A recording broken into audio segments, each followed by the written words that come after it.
इसमें क्या चीज बताया गया आप लोगों को पता है? पंचायती राज के बारे में बताया गया था। सर्वजनमुक्त कदम राष्ट्रीय परिवार सर्वे क्या है? किसी को याद है कल का विषय? कल के बारे में किसी को कुछ भी याद है? इंदिरा आवास योजना, एक आप लोग एक पेन और एक कापी, कल वैसे बचेगी। जैसे आज तक के लिए एक कलम एक कापी, कुछ मुख्य चीजें होती हैं। जैसे आज हमने आरो के बारे में आप लोगों को बताया, कल वो दिमाग से फ्रेश हो जाएगा। कल हम लोगों को याद नहीं रहेगा कि आरो क्या चीज था, ठीक है ना? कुछ मुख्य चीजें हैं, उसको आप लोग काफी पेन से अपना नोट करते रहिए, हेडलाइन बना के, ठीक है? कल वैसे चीज आप लोगों को बढ़ेगी तो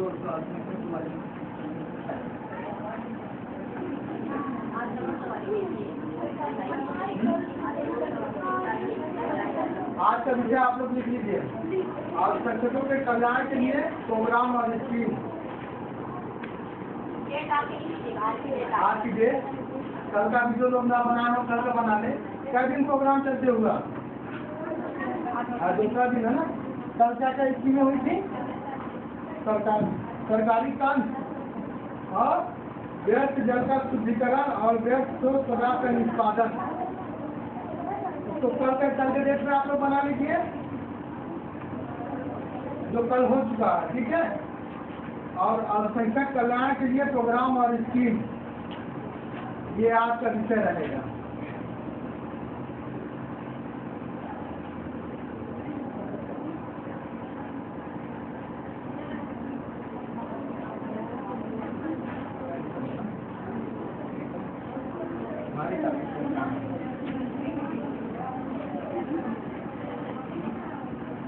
सब लोग लिखिए। कितने लोग इसमें एजुकेटेड हैं? पढ़ रहे हैं? जैसे पढ़ाई कौन कर रहा है? कोई पढ़ने वाले हैं?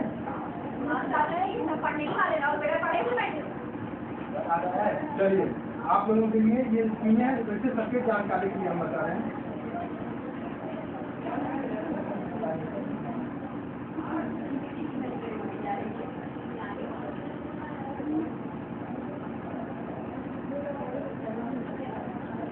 पोस्ट मैट्रिक छात्र के लिए, छात्राओं के लिए 11 PhD के लिए छात्रवृत्ति दी जाएगी। इसके बारे में हम बता रहे हैं, आप थोड़ा आप लोग ध्यान देखिए, ठीक है? कक्षा 11 और 12 से जुड़ी हुई कोर्स, ITI या स्कूल या अन्य कोर्स की भी संस्था सरकारी से जुड़ी होती है, जिसमें अध्ययन करने के इंस्टीट्यूट यानी NCVT से प्रमाणित हो। ये ITI के बारे में है, ठीक है? जो ITI लड़कियाँ करती हैं, चाहे ड्रेसिंग में, चाहे इसमें ब्यूटिशियन में, हर ट्रेडों में जो ITI होती है ना, उसके लिए हम छात्रवृत्ति के लिए आवेदन करते हैं। तो हम लोगों की जितनी कोर्स फीस लगती है वो पूरा रिफंड हो जाता है। वो कैसे रिफंड होता है? किसी जुलाई से लेके जुलाई, अगस्त, सितंबर, अक्टूबर तक इसकी आवेदन फॉर्म होते हैं, ठीक है? वो आवेदन हम नेट के द्वारा करने के बाद जिला अल्पसंख्यक कल्याण अधिकारी के यहाँ उसका फॉर्म हम जमा कर देते हैं, ठीक है? तो इसका करीब 5-6 महीने का प्रोसेस होता है। कोर्स फीस प्लस छात्रवृत्ति, ये पूरा हम लोगों के खाते में आ जाना चाहिए। आ जाती है मेरे ख्याल से 2-4-5 महीना आवेदन करने के बाद, ठीक है? इसमें आप लोगों को, जितने लोगों का खाता नहीं है, कोशिश करके खाता सब लोग करवा लीजिए। कोई भी आज के डेट में स्कीम होगी, वो सारी स्कीमें खाते पे हैं। हमको अगर बेनिफिट चाहिए, हमारे नाम का अगर खाता नहीं है तो उससे हम लोगों को उससे कोई सहूलियत नहीं मिलेगी। चाहे किसी और के खाते में हम कर लें, चाहे किसी और ट्रांसफर कर लें। आधार कार्ड आप लोगों ने बनवाया जल्दी, आधार कार्ड के बारे में जानकारी है आप लोगों को? उससे बनवाने से क्या फायदा है? बोलते रहिए, हाँ नहीं, कुछ भी जानकारी है चाहे नहीं है, कुछ जानकारी है। आधार कार्ड से क्या फायदा है? पहली चीज जानिए, सब्सिडी गैस सिलेंडर जो होता है 450, कितने में आप लोग गैस सिलेंडर लेते हैं? 450। आने वाले दिनों में कांग्रेस ने ये लागू किया था, अब सरकार बदल गई है, लेकिन जो अच्छी स्कीम है बोला सब्सिडी इससे मिलेगी। उसमें भी मान लीजिए हमारे गैस सिलेंडर अगर हमारे नाम से है तो कुछ सरकार सब्सिडी हमको आधार कार्ड के जरिए, लेकिन वो उन्हीं को मिलेगा जिनके पास आधार कार्ड हो। आधार कार्ड जिनके पास नहीं होगा वो उनको नहीं मिल सकता।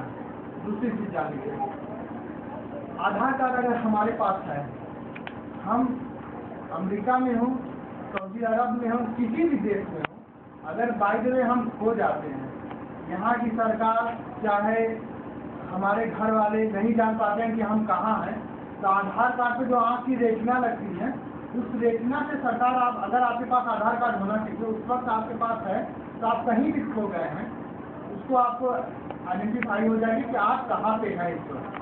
चाहे किसी देश में चले जाएं, चाहे कहीं भी आप हैं, आँख की रेटिना से सरकार आपको खोज लेगी कि आप कहाँ पे हैं।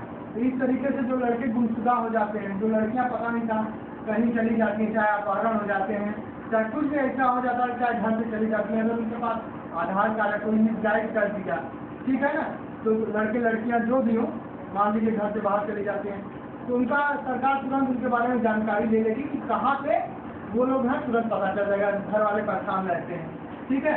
आधार कार्ड की ये सबसे, पूरी दुनिया में आप कहीं भी जाएंगे, अगर वोटर कार्ड हम लोग के पास होता है ना, उससे कोई फायदा है नहीं, खाली वो भारत में काम करता है, ठीक है। आधार कार्ड एक ऐसा चीज बना है कि पूरी दुनिया में जाएंगे, एक आपको बहुत ज़्यादा कुछ लेके जाना नहीं है, एक कंप्यूटर पे आपका लगा देंगे, आपकी पूरी बायोडेटा आपके बारे में पूरा उनको बता दिए, उनके कंप्यूटर में आ जाएगा, ठीक है। तो आने वाले देशों में जब आप किसी भी देश में जाएंगे या कहीं भी आप लोग जा रहे हैं, तो आधार कार्ड आपके पास होना बहुत जरूरी है, ठीक है। ये हो गया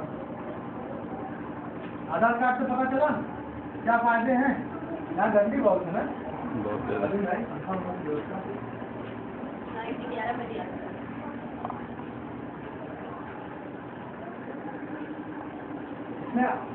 स्कॉलरशिप वाले में हमने आपको बताया था, अप्लाई करने के लिए क्या क्या वरीयता जरूरी होती है, ठीक है। माता पिता की आय 2 लाख से कम होनी चाहिए, ठीक है। पिछले परीक्षा के तहत 50% नंबर होना चाहिए, इससे ज़्यादा रहे उससे कम ना रहे, ठीक है। छात्र एवं छात्राओं को किसी और उनको किसी अन्य लाभ ना मिला हो, किसी जैसे छात्र उनको एक शपथ पत्र देना होता है, ठीक है। अब हम लोग जो शपथ पत्र लगाते थे स्कॉलरशिप के लिए, चाहे अन्य चीज़ों के लिए, अखिलेश सरकार कल के डेट में वो शपथ पत्र खत्म कर दिया, ठीक है ना। सरकार ने अब शपथ पत्र सिस्टम खत्म कर दिया, अब हमको शपथ पत्र नहीं लगाना, एक कागज पन्ने पे भी हम लिख के दे देंगे, तो शपथ पत्र ऊपर बना के लिख के दे देंगे तो वो मान्य रहेगा। तो हम लोगों को कितने का फायदा होगा, अगर हम शपथ पत्र किसी चीज़ में नहीं लगा रहे हैं तो 50 रुपये लग जाता होगा, तो मान के चलिए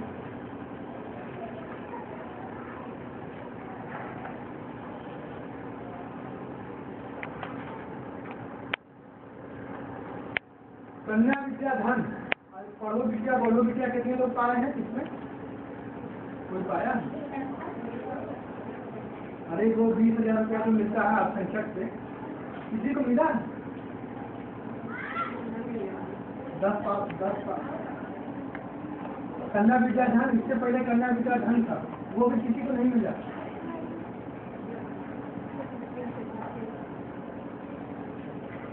पढ़ो विद्या बढ़ो विद्या हाई स्कूल जब हम पास करते हैं, ठीक है, हाई स्कूल पास करने के बाद जब हम 11 में एडमिशन लेते हैं, तो 11 वो एडमिशन का एक ग्रुप होता है, वो हम देते हैं प्रधानाचार्य से, और एक फॉर्म होता है पढ़ो विद्या का, उसको भर के हाई स्कूल से पास की सर्टिफिकेट लगा के, ठीक है, आजाद निवास उसमें लगाते हैं, हम अप्लाई कर देते हैं। ये कब अप्लाई होता है पता है आप लोगों को? अप्लाई कब होता है? जुलाई में। जुलाई आने वाला है ना, 15 दिन बाद। जरूरी नहीं है हम कोई चीज़ जान लें तो अपने अगल बगल वाले, मान लीजिए हमें हाई स्कूल में नहीं है तो हम किसी को जो लाभ दिला सकते हैं। आने वाले समय में मान लीजिए कोई सरकार की स्कीम रहेगी तो हम आप लोगों को आगे बता देंगे। इसी तरीके से सारी स्कीमें आप लोग जानिए, अगल बगल वाले जो भी लोग हों उनको स्कीम दिलाने की कोशिश करिए, ठीक है ना। तो इसमें जो है जुलाई में इसका आवेदन होता है। इसकी पैसा पाने की प्रायोरिटी क्या रहती है? जो सबसे पहले आवेदन करता है उसके वही पहले प्रायोरिटी पे रहता है और उसको उसके खाते में जो है पैसा आ जाता है, ठीक है। ये क्या, ये स्कीम का क्या नाम है?